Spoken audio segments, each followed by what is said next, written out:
Hello guys, അങ്ങനെ നമ്മുടെ result വന്നിരിക്കുകയാണ്. വളരെ അൺപ്രഡിക്റ്റബിൾ ആയിട്ടുള്ളൊരു സാഹചര്യമായിരുന്നു. തെരഞ്ഞെടുപ്പിൻ്റെ ഫലത്തെ പറ്റിയിട്ട് പ്രെഡിക്റ്റ് ചെയ്ത പലർക്കും തെറ്റി, പലർക്കും പിഴച്ചു. ആസ് എക്സ്പെക്റ്റഡ് ഒരു ഭരണവിരുദ്ധ വികാരം ശക്തമായിട്ടുണ്ടായിരുന്നു. അതിൻ്റെ ഒരു ഫലമാണ് കേരള തെരഞ്ഞെടുപ്പ് ഫലം വ്യക്തമാക്കുന്നത്. അതുപോലെ മൂന്നാമതൊരു മുന്നണി, NDA മുന്നണിയുടെ സാന്നിധ്യം അവർ മാർക്ക് ചെയ്ത് പോയ ഒരു തെരഞ്ഞെടുപ്പും കൂടിയാണിത്. ഒരു ഭരണമാറ്റം ഉണ്ടാവുന്നത് തന്നെയാണ് മിക്ക ഏജൻസികളും പ്രെഡിക്റ്റ് ചെയ്തിരുന്നതെങ്കിലും CPM ഇത്രയും വലിയൊരു പരാജയം നേരിടേണ്ടി വരും എന്നുള്ളത് ആരും പ്രെഡിക്റ്റ് ചെയ്തിട്ടില്ല എന്ന് തോന്നുന്നു.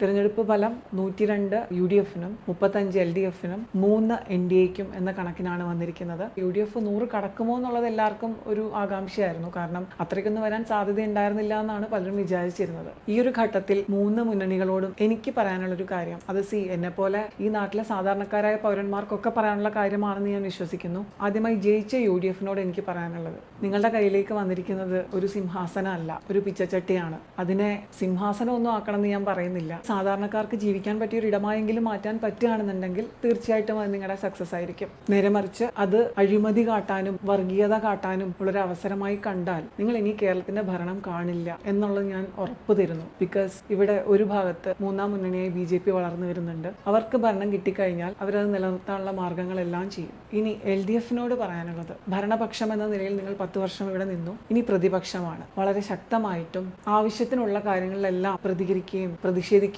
ചെയ്യേണ്ട ഒരു ശക്തമായ പ്രതിപക്ഷമായി തന്നെ നിങ്ങൾക്ക് മുന്നോട്ട് പോകാൻ കഴിയണം. അങ്ങനെയാണെങ്കിൽ മാത്രമേ നിങ്ങൾ ഇനി ഫർദർ നിങ്ങൾക്കൊരു ഫ്യൂച്ചർ ഉണ്ടാവുള്ളൂ. അതല്ലാതെ തോന്നിയതിനും പിടിച്ചതിനും ഒക്കെ പൊതുമുതൽ നശിപ്പിച്ച് പ്രതിഷേധം എന്ന് പറഞ്ഞ് എല്ലാ ദിവസവും നാട്ടുകാരുടെ സമാധാന ജീവിതത്തിൽ ഇടങ്കോലിട്ട് തുടങ്ങിക്കഴിഞ്ഞാൽ നിങ്ങളുടെ കാര്യത്തിലും ഒരു തീരുമാനമാവുന്നതായിരിക്കും. അവസാനത്തെ കനലൊരു തരിയും കെട്ടിരിക്കുകയാണ് എന്നുള്ള യാഥാർത്ഥ്യം തിരിച്ചറിഞ്ഞ് വേണം നിങ്ങൾ മുന്നോട്ട് പോകാൻ. NDAയോട് നിങ്ങൾക്ക് കേരളത്തിൽ പ്രവേശിക്കാനായിട്ടുള്ള ഒരു അവസരം ഇവിടെ കിട്ടിയിരിക്കുകയാണ്. ഇത് നിങ്ങൾ പൂർണ്ണമായി വിനിയോഗിച്ചിട്ടില്ല എന്നുണ്ടെങ്കിൽ നിങ്ങൾ ഇനി കേരളത്തെ പറ്റി മറക്കുന്നതായിരിക്കും നല്ലത്. ഇപ്പോൾ ഓൾറെഡി നിങ്ങൾക്കൊരു 3 MLA മാർ കിട്ടിയിട്ടുണ്ട്. അതിൽ തന്നെ V. മുരളീധരൻ ഒരു പ്രോപ്പർ രാഷ്ട്രീയക്കാരൻ തന്നെയാണ്. കേരളത്തിന്റെ സാഹചര്യങ്ങൾ അറിയുന്ന ഒരു പ്രോപ്പർ രാഷ്ട്രീയക്കാരൻ തന്നെയാണ്. അപ്പോൾ നിയമസഭയിൽ നടക്കുന്ന ചർച്ചകളിൽ വളരെ സർഗാത്മകമായിട്ടുള്ള ഇടപെടലുകളും എന്തെങ്കിലും തെറ്റായ നടപടികൾ അവിടെ നിന്ന് ഉണ്ടാവുന്നുണ്ടെങ്കിൽ അത് പൊതുജനങ്ങളെ അറിയിക്കാനുള്ള ഒരു ഉത്തരവാദിത്വവും നിങ്ങൾക്കുണ്ട്. നിങ്ങളിൽ നിക്ഷിപ്തമാണ് എന്നുള്ള തിരിച്ചറിവ് നിങ്ങൾക്ക് ഉണ്ടാവണം. പൊതുജനങ്ങൾ ഫേസ് ചെയ്യുന്ന പ്രശ്നങ്ങളെ വ്യക്തമായിട്ട് അഡ്രസ് ചെയ്യാൻ പറ്റുന്ന ഒരു ക്രിയാത്മക പ്രതിപക്ഷമാവാൻ നിങ്ങൾക്ക് കഴിയട്ടെ എന്ന് ഞാൻ ആശംസിക്കുകയും ചെയ്യുന്നു.